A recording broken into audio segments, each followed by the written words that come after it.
नमस्कार, times now Bharat पर आपका स्वागत है। आपके साथ मैं हूं राकेश पांडे।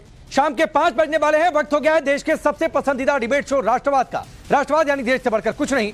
क्या यूपी के शहर शहर मिल रहे सनातन के पुख्ता सबूत से समाजवादी पार्टी इतना बौखला गई है कि हिंदू आतंकवाद जैसे शब्द उसके नेता गढ़ने लगे हैं। सवाल यह भी है कि वोट बैंक की ऐसी क्या मजबूरी कि बीजेपी के बहाने हिंदुओं को आतंकवाद से जोड़ा जा रहा। सवाल यह भी कि अंबेडकर के नाम पर शुरू हुई सियासी लड़ाई हिंदू आतंकवाद और पर्सनल अटैक पर क्यों आ गई। समाजवादी पार्टी के विधायक हैं सुरेश यादव। इन्होंने बीजेपी पर हमला बोला और बीजेपी को हिंदू आतंकवादी संगठन कह दिया। हालांकि समाजवादी पार्टी ने इस बयान से किनारा करने की कोशिश भी की है। बीजेपी ने बयान को हिंदू विरोधी मानसिकता वाला बता दिया।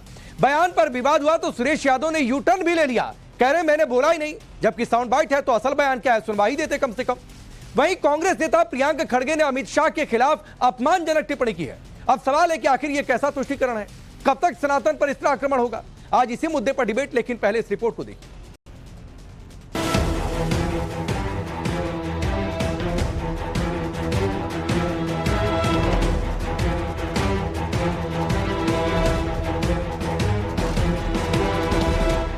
संभल से लेकर बुलंदशहर तक, अलीगढ़ से लेकर कानपुर तक, बरेली से लेकर मुजफ्फरनगर तक, काशी से लेकर गोंडा तक यूपी में सनातन के प्राचीन मंदिर मिलने लगे हैं।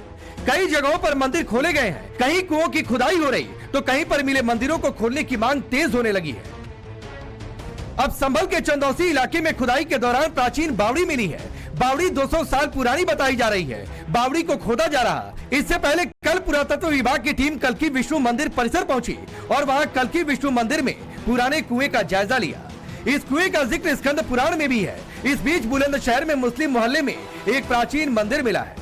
कानपुर में 2 से 3 मंदिर मिल चुके हैं। अब सवाल उठ रहे हैं, क्या जगह जगह सनातन के पुख्ता सबूत मिलने से समाजवादी पार्टी इतनी बौखला गई है कि बीजेपी के बहाने हिंदू आतंकवादी संगठन जैसे शब्दों को गढ़ने लगी।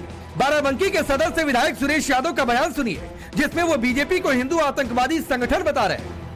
ये सरकार नहीं, भारतीय जनता पार्टी एक आतंकवादी संगठन, हिंदू आतंकवादी संगठन, ये पूरी तरह से पूरे देश को बर्बाद करना चाहते हैं। हमारे महापुरुषों के बारे में इतनी गलत बातें करने का काम करेंगे। समाजवादी चुप बैठने वाला नहीं। अखिलेश के विधायक के इस बयान के बाद सवाल उठने लगे हैं, क्या शहर शहर सनातन के सबूत मिल रहे हैं, इसीलिए सपा में बौखलाहट है। क्या संभल से बुलंदशहर तक सनातन के मंदिर मिल रहे हैं, इसीलिए बौखलाहट में हिंदू आतंकवाद बोला जा रहा। सवाल ये भी उठने लगे हैं, क्या खास समुदाय को खुश करने के लिए विधायक सुरेश यादव ने हिंदू आतंकवाद शब्द का इस्तेमाल किया। क्या सनातन से इतनी चिढ़ है कि बीजेपी के बहाने हिंदू को आतंकवादी बताने की कोशिश हो रही है। समाजवादी पार्टी विधायक के इस बयान पर बीजेपी ने करारा हमला बोला और बयान को हिंदू विरोधी मानसिकता बता दिया। बीजेपी जिसको लगातार तीसरी बार जनता ने चुना है, मोदी जी को चुना है, तो जनता के विवेक पर सवाल खड़े कर रहे हैं। पहले ईवीएम को दोष दिया, ईसीआई को दोष दिया, जुडिशरी को दोष दिया और अब जनता को ही दोष दे रहे हैं। जनता को एक प्रकार से कटघरे में खड़ा कर रहे हैं। सवाल ये भी बनता है कि ये जो गाली देने की प्रथा है, क्या हिंदू आस्था को दो गाली, हिंदुओं को दो गाली ताकि मिले वोट बैंक की ताली, यही इनकी मंशा है, यही इनकी प्रणाली है। ये दिखाता है कि हिंदू विरोधी मानसिकता किस प्रकार से कूट कूट कर इंडिया अलायंस में, चाहे कांग्रेस हो, चाहे समाजवादी पार्टी हो, टीएमसी हो, इनमें भरी हुई है। उनको माफी मांगनी चाहिए। दंगाइयों के साथ खड़े हो जाते हैं। मुस्लिम जो आतंकी होते हैं उनको छोड़ने की पैरवी करते हैं और हिंदुओं को आतंकी संगठन बुलाते हुए बीजेपी को हिंदू आतंकी संगठन कहते हैं। समाजवादी पार्टी खुद आतंकवादियों की खैरख्वाह रही है। ये उत्तर प्रदेश भूला नहीं है कि अखिलेश यादव जी सत्ता में रहते हुए कैसे आतंकवादियों को छोड़ने की कोर्ट में बाकायदा पैरवी कर रहे थे और आज भारतीय जनता पार्टी के संदर्भ में इस तरह का हताशा भरा बयान दे रहे हैं। समाजवादी पार्टी जब से उत्तर प्रदेश में उपचुनाव हारी है, वो जान रही है कि बिल्ली के भाग्य से छींका टूट गया था। 2024 में कुछ सीटें मिल गई थी, लेकिन 2027 उनसे बहुत दूर है और इसीलिए आज हताशा में आकर किस तरह की बातें कह रहे हैं। एक तरफ बीजेपी हमलावर है, दूसरी तरफ विधायक सुरेश यादव के बयान ने समाजवादी पार्टी की टेंशन बढ़ा दी। समाजवादी पार्टी बयान से किनारा कर रही। शिवपाल यादव ने तो बयान पर चुप्पी साधी। बाराबंकी के विधायक वो किस संदर्भ में इस बात को कह गए, इसकी जानकारी हमारे पास नहीं, समाजवादी पार्टी के पास। लेकिन समाजवादी पार्टी हमेशा मुद्दों की राजनीति करती है, मुद्दों पर विरोध करते हैं।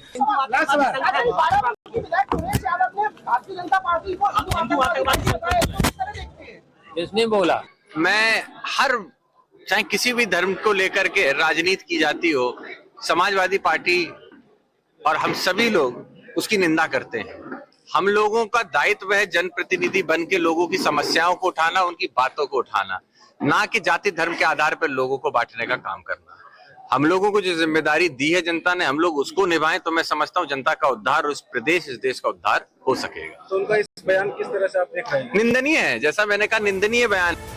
एक तरफ बयान पर बवाल, दूसरी तरफ पार्टी का बयान से किनारा, तो सुरेश यादव ने यू टर्न ले लिया और यहाँ तक कह दिया उन्होंने ये बयान दिया ही नहीं, बल्कि विरोधियों ने बयान को एडिट किया। देखिए, ऐसा तो हमने कभी नहीं कहा। हम कई बार के विधायक हैं और हम कभी सोच भी नहीं सकते कि ऐसी बातें कही जाएं। हाँ, ये वीडियो हमने भी देखा है, किसी ने हमको भेजा था, तो मुझे लगता है कि ये हमारे विरोधियों द्वारा पूरी तरह से एडिट करके ये चलाई गई हमारे खिलाफ साजिश है। हमने ऐसा कोई बयान नहीं दिया।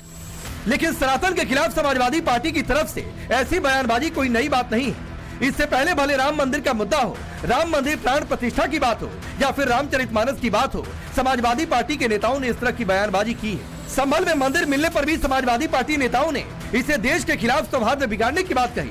अखिलेश के नेताओं ने इसे एक नई बाबरी मस्जिद विवाद की साजिश रचने का भी आरोप लगा दिया। समाजवादी पार्टी ही नहीं, कांग्रेस के नेता भी बौखलाकर व्यक्तिगत बयानबाजी कर रहे हैं। ಬಾಬಾ ಸಾಹೇಬ್ರ ತತ್ವ, ಬಸವ ತತ್ವ ಎಷ್ಟು ಹೆಚ್ಚಾಗುತ್ತೆ ಅಷ್ಟೇ ಕುಸಿತ RSS ತತ್ವ ಆಗುತ್ತೆ. ಅದಕ್ಕೆ ಅಮಿತ್ ಶಾ ಅವ್ರು ಹಿಂಗೆ ಹೇಳಿದ್ರು. ಅವ್ರು ಇದನ್ನ ಖಂಡಿಸ್ತೀನಿ. ಮತ್ತೆ ಅವರು ಒಳಗಡೆ आज सवाल है, क्या सनातन का सच सामने आ रहा, इसीलिए बौखलाहट हो रही? सवाल ये भी है, क्या बीजेपी के बहाने समाजवादी पार्टी के निशाने पर हिंदू और सनातनी है? सवाल ये भी कि क्या हिंदू आतंकवाद की बात कहकर समाजवादी पार्टी 2027 का चुनाव जीत जाएगी? सबसे बड़ा सवाल है, तुष्टीकरण की राजनीति और खास वोट बैंक को खुश करने के लिए इस तरह की बयानबाजी कर हिंदू को क्या टारगेट नहीं किया जा रहा? Bureau report, times now Bharat. तो आपने ये रिपोर्ट देखी। आपका परिचय मैं आज के मेहमानों से करवाता हूं। शिवम त्यागी भारतीय जनता पार्टी के नेता और प्रवक्ता, शिवराज साहब पॉलिटिकल एनालिस्ट के तौर पर, अजय वर्मा जी कांग्रेस पार्टी के नेता, प्रोफेसर धर्मेंद्र यादव है समाजवादी पार्टी के नेता और प्रवक्ता, दानिश कुरैशी है पॉलिटिकल एनालिस्ट के तौर पर। आप सभी का बहुत बहुत स्वागत है। मैं शुरुआत धर्मेंद्र यादव आपसे करता हूं। कहां से लाते हैं भाई हिंदू आतंकवाद? आपका वोट बैंक खुश हो जाएगा कैसे? राकेश जी, भारतीय जनता पार्टी के बदायूं जिले के बिलसी के विधायक हरीश शाह के पर गैंगरेप का मुकदमा कायम हुआ है, तो हम उनके आधार पर ये कहते हैं कि पूरी भारतीय जनता पार्टी रेपिस्ट है, वो ठीक बात नहीं है। तो मैंने कहा पूरी सपा ये सोच रही है। मैंने कहा ये आपसे पूछा मैंने। अब सुन लीजिए, मुजफ्फरनगर में दंगा जो हुआ था उसमें भारतीय जनता पार्टी के विधायक विक्रम सैनी की सदस्यता खत्म हुई है, इसलिए वहां उपचुनाव हुआ था और समाजवादी पार्टी की इंडिया गठबंधन वो सीट जीती थी। तो उसके आधार पर हमें कहते पूरी भारतीय जनता पार्टी दंगाई है, वो ठीक बात नहीं है। उनका कंटेक्स्ट ये था कि ज्यादा जो दंगाई है वो भारतीय जनता पार्टी में है, तो वो कंटेक्स्ट उनका कहने का ये था और इस आधार पर उन्होंने बयान दिया था। अच्छा, मतलब पूरी सपा को लेकर आपसे मैंने सवाल तो पूछा नहीं और ना किसी ने कहा, लेकिन आप इसको पूरे बीजेपी से जरूर जोड़ दे रहे हैं।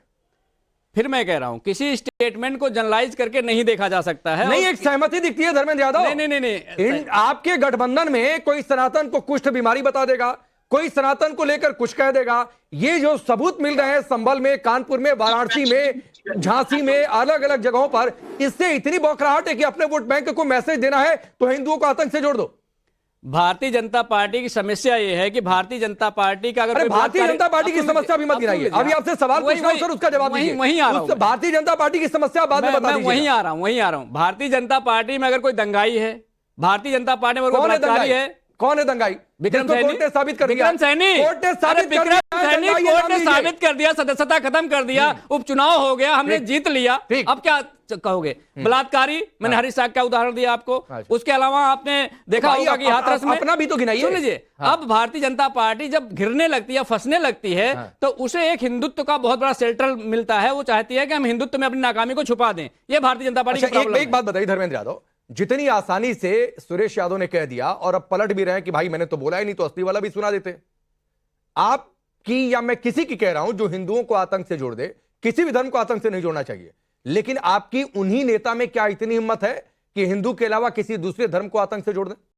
मैं राकेश जी फिर आपसे कह रहा हूं, किसी भी स्टेटमेंट को आप जनरलाइज नहीं कर सकते। अरे आप आलोचना नहीं कर पा रहे हैं। नहीं कर सकते। धर्मेंद्र यादव, जनरलाइज करना, आपने एक शब्द क्रिटिसाइज का नहीं किया, आपने जस्टिफाई कर दिया सुरेश यादव के बयान को। सुन लीजिए, मैं जस्टिफाई इसलिए कह रहा हूं, भारतीय जनता पार्टी के लोग जब कभी फंसने की बात आती है, अच्छा। आपको जो बाराबंकी से बयान आया था, वहीं पे भारतीय जनता पार्टी के जो लोकसभा के प्रत्याशी थे, उनकी वीडियो लीक हुई थी और आपने उस वीडियो को शायद देखा होगा। नहीं, आपने तो हम अगर इस बात को कहना चाहें, सुन लीजिए, अगर हम ये आरोप भारतीय जनता पार्टी पे लगाना चाहें तो भारतीय जनता पार्टी ये कहती है शिवम हिंदुओं त्यागी पर आरोप लगा रही है कि सपा के कुछ नेताओं ने यह भी कहा है कि नहीं कहना चाहिए था सुरेश यादव को। यहां पर धर्मेंद्र यादव जस्टिफाई कर रहे हैं कि ठीक कहा। थोड़ा मंदा करना।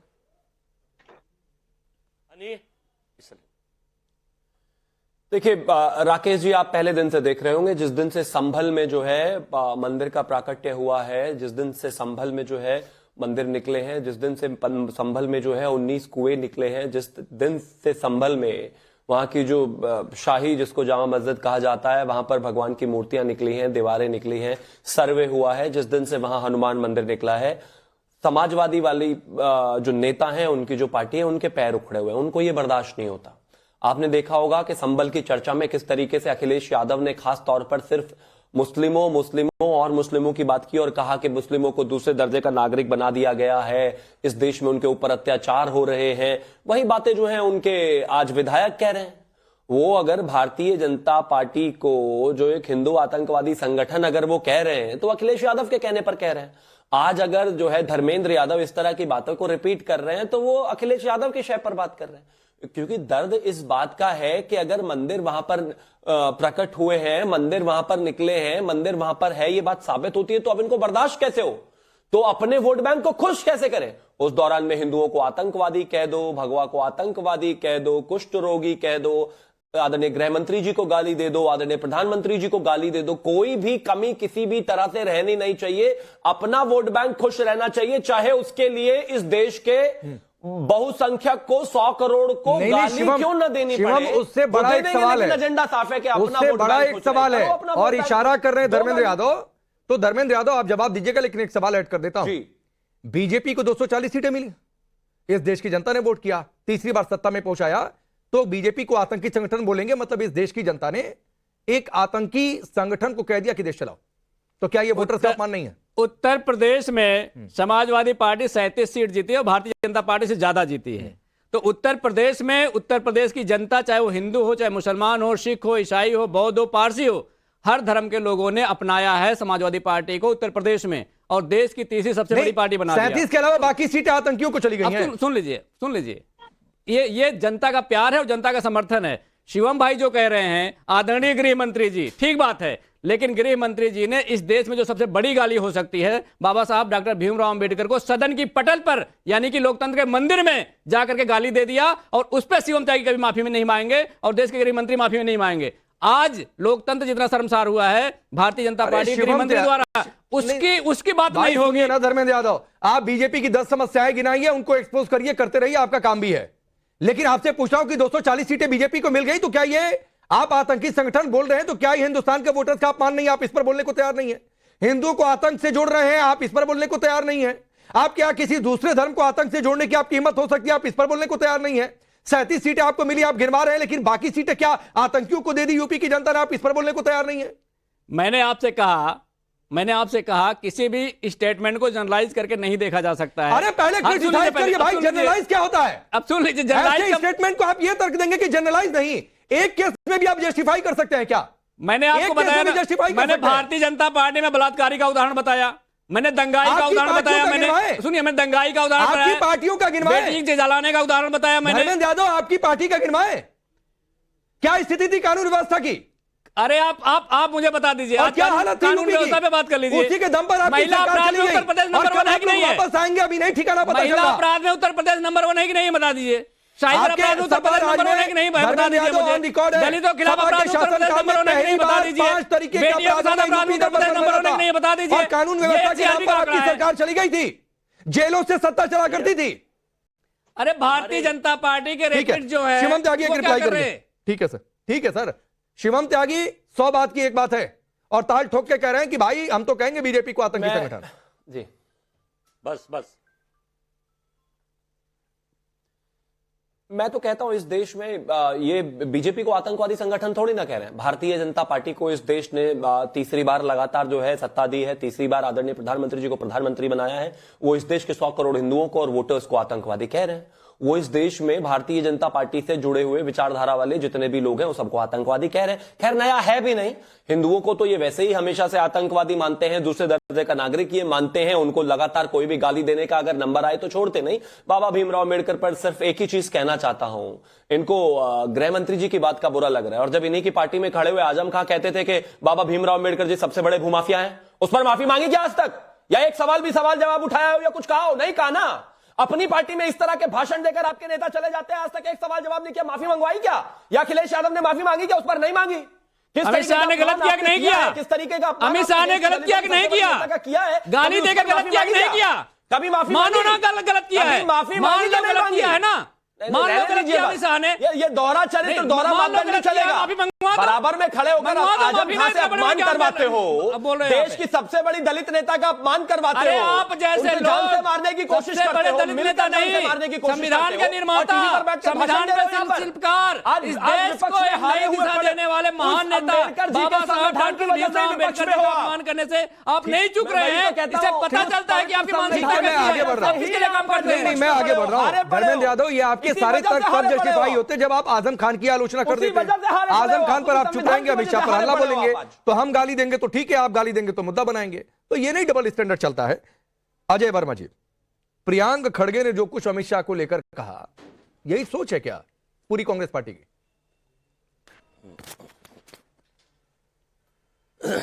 देश के गृह मंत्री, मैं आपकी बात का जवाब बाद में दूंगा, आप ये ना कहें कि ये ऑब्जेक्टिव क्वेश्चन है या सरनो में दीजिए। देश के गृह मंत्री अमित शाह जी हैं और देश बड़ी चीज होता है, बड़ा संवैधानिक पद होता है। जब वो देश के संविधान के निर्माताओं के उस भरी संसद में अपमानित करने का काम और कहते हैं भगवान का नाम लेते, तो इसका मतलब 140 करोड़ लोगों में से 45 करोड़ लोगों में से दलित, शोषित, पिछड़े और एससी के लोगों को किस तरह से उन्होंने बेइज्जत किया था पूरा देश जानता है। उस मुद्दे से भटकाने के लिए, छुपाने के लिए, क्योंकि कांग्रेस उस पर देशव्यापी प्रदर्शन 22 तारीख को आज करके 24 तारीख को देशव्यापी वो कर रही है, उसको छुपाने के लिए इस सरकार का एजेंडा है कि इसको आप डिबेट इस पे ना करें, क्योंकि हिरेन जोशी लिख के भेज देते हैं। और अभी मेरे मित्र हैं, नहीं क्यों बीजेपी दफ्तर से प्रियंका खड़गे को स्लिप गई थी क्या कि ये बोल दो और चैनल इस पर डिबेट कर ले?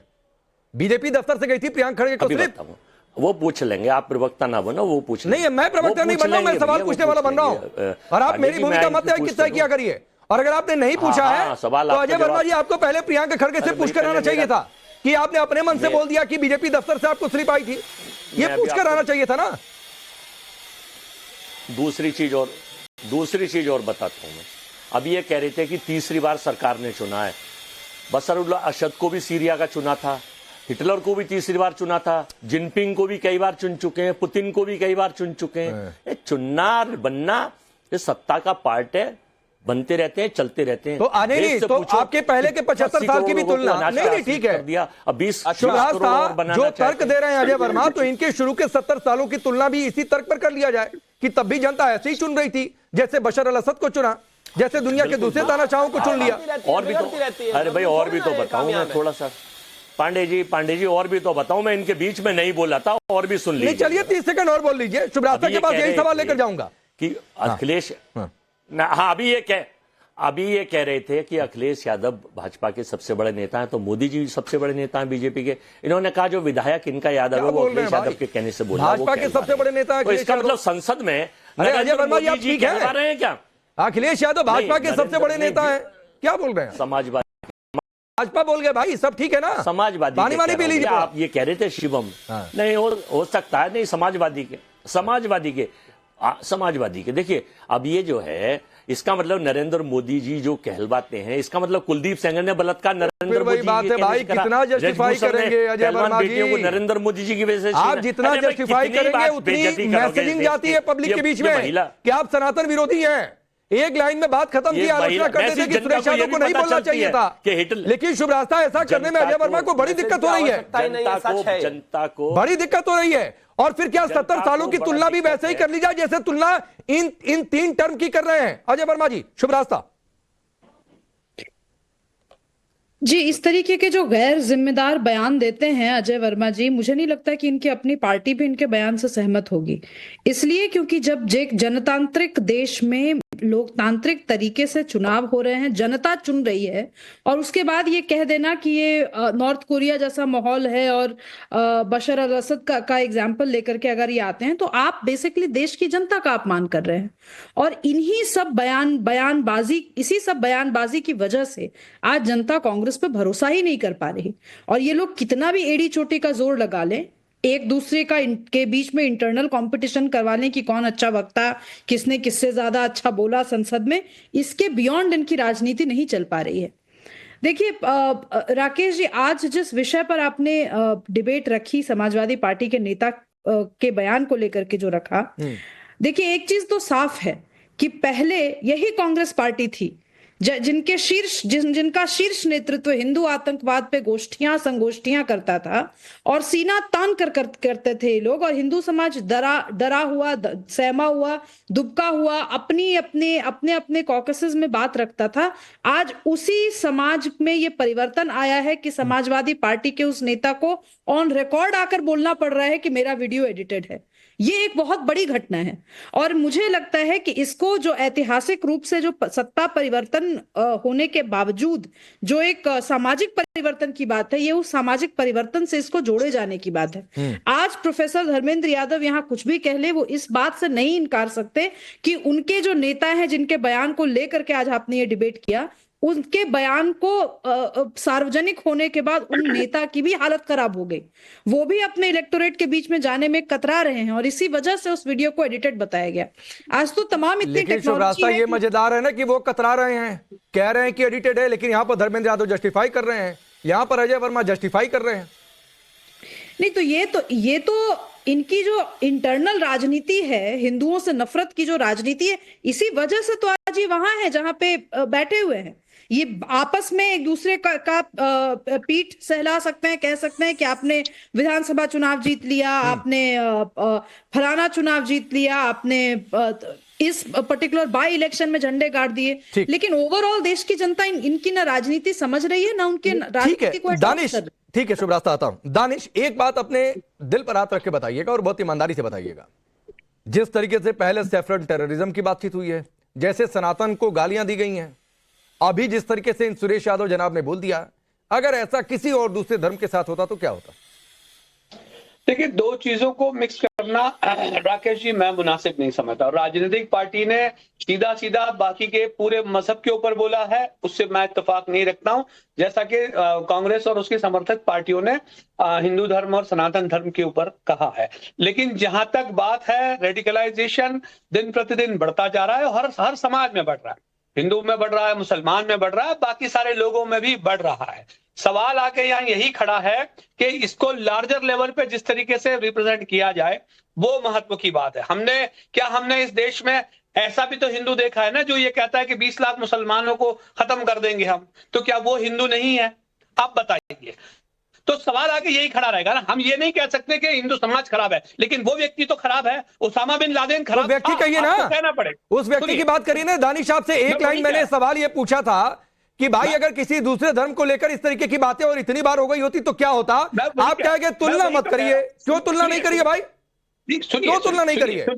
सुनिए मेरी बात, मैं आपको बताऊं। अब सवाल आके यही तो ये खड़ा है ना कि कोई व्यक्ति अगर धर्म को आधार बनाकर किसी पे भी जुल्म और ज्यादती करता है, तो अल्टीमेटली वो डायरेक्टली और इनडायरेक्टली, अरे दानिश भाई मैं तुलना करना चाहता हूं जी। मैं कह रहा हूं हिंदू के अलावा किसी भी दूसरे धर्म को लेकर इतनी बार इस तरीके की टिप्पणियां हो जाती तो क्या होता? मैं तुलना करना चाहता हूं, आप तुलना करके बताइए। मुसलमानों के लिए नहीं कहा गया, पांडे जी का मुसलमानों के लिए नहीं कहा गया, 10 बार कहा। तो क्या हुआ उसके बाद? शिवम ने 10 बार बोला। नहीं बिल्कुल, जितनी बार कहा गया वो गलत है, लेकिन क्या हुआ उसके बाद? दानिश, पूछ लीजिए क्या हुआ उसके बाद? हाथ रख के कह दें क्या हुआ शिवम त्यागी उसके बाद? ये देश और दुनिया ने देखा है क्या हुआ उसके बाद।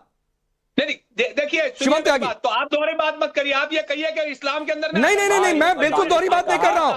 मैंने हिंदू धर्म के अलावा बाकी सभी धर्मों से तुलना करने की बात कही। ये आप है दानिश कुरैशी जो जाकर इस्लाम पर टिक गए। ये आप है जो जाकर इस्लाम पर जाकर टिक गए। मैंने मुसलमान, सिख, ईसाई सबसे तुलना करने की बात कही थी। शिवम त्यागी, दानिश के मन में खोट इसलिए जाकर सिर्फ इस्लाम पर टिक गए। मैंने कहा था सभी धर्मों से तुलना करिए। दानिश ने कहा कि शिवम त्यागी दिल पे हाथ रख के कह दे कि उन्होंने कभी किसी धर्म के बारे में बुरा नहीं कहा। मैं दिल पे हाथ रख के कहता हूं, ना मैंने किसी धर्म के बारे में बुरा कहा, ना सोचा, ना सोचने वाला हूं, ना कहने वाला हूं, ना कहूंगा। लेकिन अगर कोई मेरे धर्म को या मेरे धर्म से संबंधित, आप गलत कह रहे हैं शिवम, मेरे धर्म से संबंधित कोई भी टिप्पणी करेगा तो मैं उसको जवाब दूंगा। और ये धर्म मेरा मुझे अधिकार देता है, और मेरे देश का संविधान भी संविधान की सीमा में रहकर ये अधिकार देता है। चिल्लाना नहीं है दानिश, चिल्लाना एक दूसरे के ऊपर नहीं है। सुन तो लीजिए, मैं बोल लूंगा, उसके बाद आप बोल लीजिएगा। अब आप मुझे एक चीज बताइए। अच्छा दानिश एक बार सुन लीजिए, उसके बाद मैं तुरंत आपके पास आ जाऊंगा। दानिश सुन लीजिए, दानिश प्लीज। मैंने कहा ना, मैं बोल तो लूं पहले, उसके बाद आप बोल लीजिएगा। मैंने कहा ना, मैंने कभी किसी के धर्म को लेकर कोई बात गलत कही ही नहीं। निजी तौर पर दानिश का मैं 1 लाख जगह विरोध करूंगा, उनके द्वारा कही गई बातों का करूंगा, धर्म का नहीं। लेकिन हाँ, मेरे धर्म को अगर कोई इस तरीके से टारगेट करेगा, देश के लोगों को करेगा, बहुसंख्यकों को करेगा, तो उसको उसी की भाषा में और शायद उससे ज्यादा बुरा और खतरनाक जवाब मिलेगा, ये मैं गारंटी करता हूं। और एक और चीज, ये बात बिल्कुल ठीक है राकेश पांडे जी की, इसकी कहीं कोई दो राय नहीं है। जिस तरीके से इस देश में आजकल एक फैशन है कि एक हिंदू धर्म को लेकर, उसके तमाम प्रतीक चिन्हों को लेकर, चीजों को लेकर जिस तरीके से अपमानित भाषा और अपमानित बॉडी लैंग्वेज का प्रदर्शन किया जाता है, किसी और को करके दिखा दो, सबकी हालत 1 सेकंड में खराब हो जाती है, सब भाग जाते हैं। मैं सच में कह रहा हूं, इस पैनल में अगर 5 लोग हैं, एक धर्म पर टिप्पणी करके दे दो, ऐसा ना हो 5 के 5 को ही पैनल छोड़कर जाना पड़ जाए, अपनी जिंदगी की भीख मांगनी पड़ेगी। ये स्थितियां आ जाती हैं।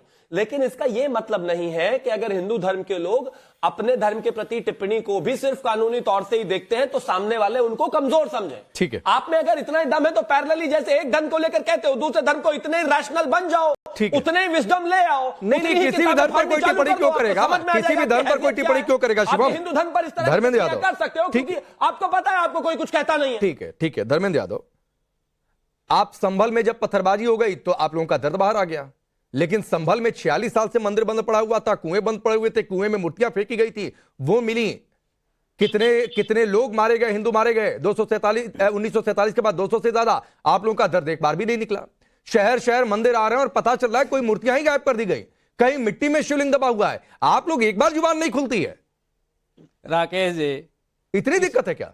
राकेश जी, किसी निर्दोष की हत्या कर दी जाए और हम चुप रहें, ये तो हम नहीं करेंगे। तो दोषी थे, सुन लीजिए, जो दंगों में हिंदू मारे गए 1978 के, वो दोषी थे मेरी बात आने दीजिए। आपकी नजर में? बिल्कुल निर्दोष थे, निर्दोष थे, उनका जब जांच होगी पता चल जाएगा। 184 लोगों की हत्या हुई है अभी तक। बोलने दो, आप अभी ज्ञान दे रहे थे, दूसरे के बीच में नहीं बोलना है, हमारे बीच में बोलना शुरू कर दिए। नहीं, ये तय कैसे कर लिया आपने? ये बिल्कुल तय कर लिया भाई। गोली उनके पास कहां से आ गई? बंदूक नहीं था उनके पास, गोली सीने में लगी है।